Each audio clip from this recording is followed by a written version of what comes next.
नमस्कार दोस्तों, एजुकेशन 24 में आपका स्वागत है। दोस्तों आज का वीडियो बहुत ही खास होने वाला है क्योंकि आज के इस वीडियो में आपको बीए फर्स्ट ईयर के फर्स्ट सेमेस्टर में आपका सब्जेक्ट है हिंदी, उसके अंदर कौन कौन से क्वेश्चन आने वाले हैं इस वीडियो के अंदर मैं आपको आने वाले क्वेश्चन के बारे में बताऊंगा। तो आप इस वीडियो को पूरा अंत तक जरूर देखिएगा क्योंकि इस वीडियो से आपको बहुत कुछ सीखने को मिलेगा जो कि बीए एग्जाम में काम करेगा।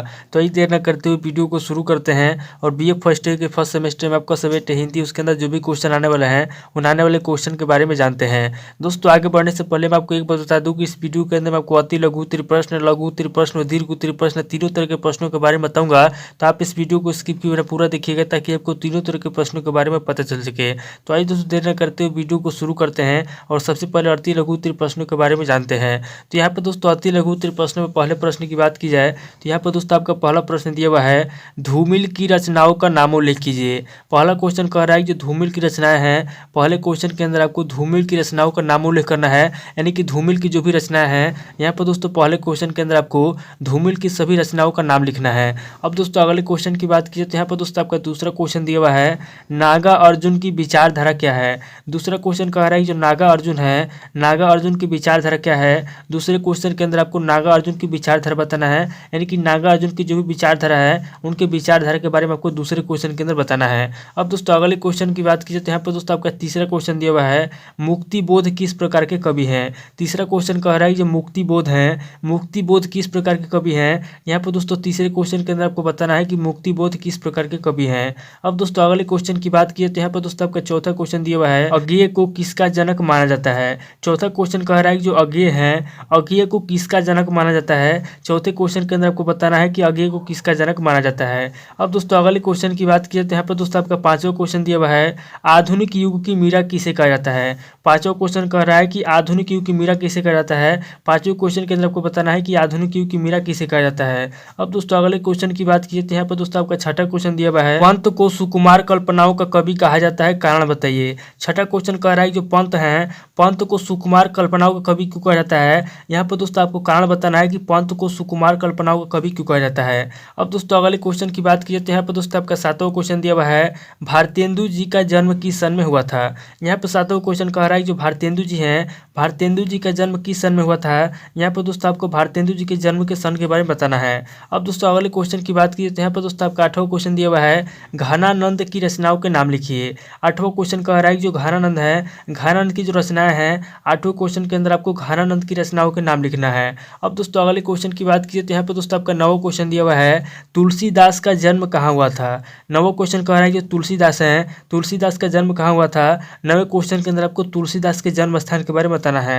अब दोस्तों अगले क्वेश्चन की बात कीजिए तो यहाँ पर दोस्तों आपका 10वां क्वेश्चन दिया हुआ है, कबीर किस धारा के कवि हैं। 10वां क्वेश्चन कह रहा है जो कबीर है, कबीर किस धारा के कवि हैं। यहाँ पर दोस्तों 10वें क्वेश्चन के अंदर आपको बताना है कि कबीर किस धारा कवि हैं, यानी कि धारा के बारे में आपको बताना है कि कबीर किस धारा के कवि हैं। अब दोस्तों अगले क्वेश्चन की बात कीजिए तो यहाँ पर दोस्तों आपका 11वां क्वेश्चन दिया हुआ है, बिहारी द्वारा रचित ग्रंथ का नाम लिखिए।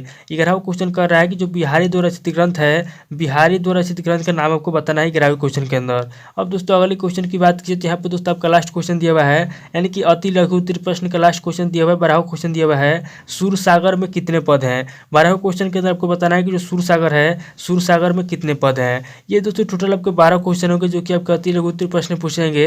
अब दोस्तों आगे हम लोग लघु प्रश्नों के बारे में जानेंगे। तो यहाँ पर दोस्तों लघु प्रश्नों में पहले प्रश्न की बात कीजिए तो यहाँ पर दोस्तों आपका पहला प्रश्न दिया हुआ है, अमीर खुसरो किस काल के कवि हैं। पहला क्वेश्चन कह रहा है कि जो अमीर खुसरो हैं, अमीर खुसरो किस काल के कवि हैं। अब दोस्तों अगले क्वेश्चन की बात कीजिए तो यहाँ पर दोस्तों आपका दूसरा क्वेश्चन दिया हुआ है, प्रगतिवादी काव्य धारा पर संक्षिप्त टिप्पणी लिखिए।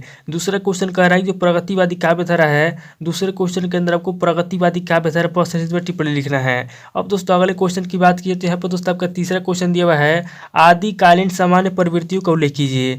तीसरा क्वेश्चन कह रहा है जो आदिकालीन सामान्य प्रवृत्तियां हैं, तीसरे क्वेश्चन के अंदर आपको आदिकालीन सामान्य प्रवृत्तियों का उल्लेख करना है। अब दोस्तों अगले क्वेश्चन की बात कीजिए तो यहाँ पर दोस्तों आपका चौथा क्वेश्चन दिया हुआ है, विद्यापति की अवहट रचनाओं का नाम उल्लेख कीजिए। चौथा क्वेश्चन कह रहा है जो विद्यापति की अवहट रचनाएं हैं, चौथे क्वेश्चन के अंदर आपको विद्यापति की अवहट रचनाओं का नाम उल्लेख करना है। अब दोस्तों अगले क्वेश्चन की बात कीजिए तो यहाँ पर दोस्तों आपका पांचवा क्वेश्चन दिया हुआ है, अज्ञेय की काव्यगत विशेषताओं का उल्लेख कीजिए। पांचवा क्वेश्चन कह रहा है जो अज्ञेय की काव्यगत विशेषताएं हैं, पांचवें क्वेश्चन के अंदर आपको अज्ञेय की काव्यगत विशेषताओं का उल्लेख करना है। अब दोस्तों अगले क्वेश्चन की बात कीजिए तो यहाँ पर दोस्तों आपका छठा क्वेश्चन दिया हुआ है, प्रसिद्ध छायावादी कवि सुमित्रानंद पंत का जीवन परिचय प्रस्तुत कीजिए। छठा क्वेश्चन कह रहा है जो प्रसिद्ध छायावादी कवि सुमित्रानंद पंत है, छठे क्वेश्चन के अंदर आपको सुमित्रा नंदन पंत का जीवन परिचय लिखना है। अब दोस्तों अगले क्वेश्चन की बात की तो यहाँ पर दोस्तों आपका 7वां क्वेश्चन दिया हुआ है, भारतेंदु हरिश्चंद्र की भाषा पर संक्षेप में प्रकाश डालिए। 7वां क्वेश्चन कह रहा है कि जो भारतेंदु हरिश्चंद्र है, 7वें क्वेश्चन के अंदर आपको भारतेंदु हरिश्चंद्र की जो भाषा है,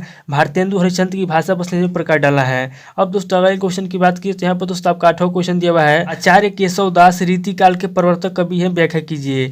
8वां क्वेश्चन कह रहा है कि जो आचार्य केशव दास हैं, आचार्य केशव दास रीतिकाल के प्रवर्तक कवि हैं। यहाँ पर दोस्तों आपको बताना है कि जो आचार्य केशव दास है, आचार्य केशव दास रीतिकाल के प्रवर्तक कवि है कि नहीं है। अब दोस्तों अगले क्वेश्चन की बात की तो यहाँ पर दोस्तों आपका 9वां क्वेश्चन दिया हुआ है, प्रयोगवादी काव्य की विशेषताओं को स्पष्ट करते हुए हिंदी काव्य क्षेत्र में उसके योगदान की समीक्षा कीजिए। 9वां क्वेश्चन कह रहा है कि जो प्रयोगवादी काव्य की विशेषता है, 9वें क्वेश्चन के अंदर आपको प्रयोगवादी काव्य की विशेषताओं को स्पष्ट करते हुए हिंदी काव्य क्षेत्र में उसके योगदान की समीक्षा करना है।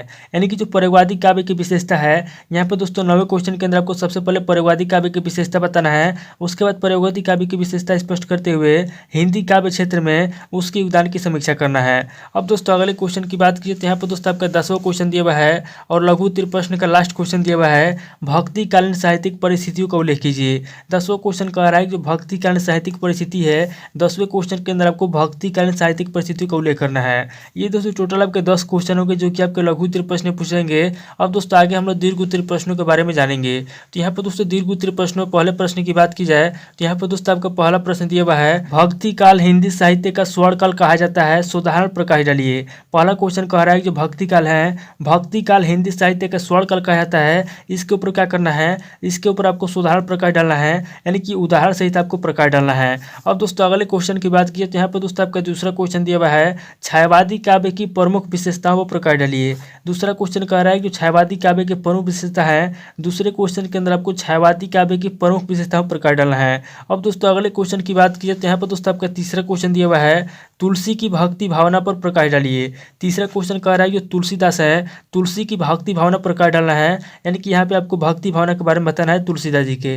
अब दोस्तों अगले क्वेश्चन की बात की तो यहाँ पर दोस्तों आपका चौथा क्वेश्चन दिया हुआ है, घानानंद के प्रेम वर्ण की प्रमुख विशेषताओं का वर्णन कीजिए। यहाँ पर दोस्तों चौथा क्वेश्चन कह रहा है जो घानानंद के प्रेम वर्ण की प्रमुख विशेषता है, यहाँ पर दोस्तों चौथे क्वेश्चन के अंदर आपको घानानंद के प्रेम वर्ण की प्रमुख विशेषताओं का उल्लेख करना है। अब दोस्तों अगले क्वेश्चन की बात कीजिए तो यहाँ पर दोस्तों आपका 5वां क्वेश्चन दिया हुआ है, निराला के प्रगतिवादी काव्य की समीक्षा कीजिए। यहाँ पर दोस्तों 5वां क्वेश्चन कह रहा है कि जो निराला है, निराला के जो प्रगतिवादी काव्य है, यहाँ पर दोस्तों 5वें क्वेश्चन के अंदर आपको निराला के प्रगतिवादी काव्य की समीक्षा करना है। ये दोस्तों टोटल आपके 5 क्वेश्चन होंगे जो कि आपके दीर्घ उत्तरीय प्रश्न पूछेंगे। तो दोस्तों इस वीडियो के अंदर मैंने आपको लघु उत्तरीय प्रश्न, लघु उत्तरीय प्रश्न और दीर्घ उत्तरीय प्रश्न तीनों तरह के प्रश्नों के बारे में बता दिया। आप ये तीनों तरह के प्रश्नों को नोट कर लीजिए और किसी किताब से मिला करके याद कर लीजिए। दोस्तों आज इस वीडियो को मैं ही पे स्किप करता हूँ और मिलता आपसे नेक्स्ट वीडियो में। अगर आपको वीडियो अच्छा लगा तो वीडियो को लाइक कीजिए, शेयर कीजिए और कमेंट करके बताइए कि आपको नेक्स्ट वीडियो किस टॉपिक के ऊपर चाहिए। थैंक यू दोस्तों।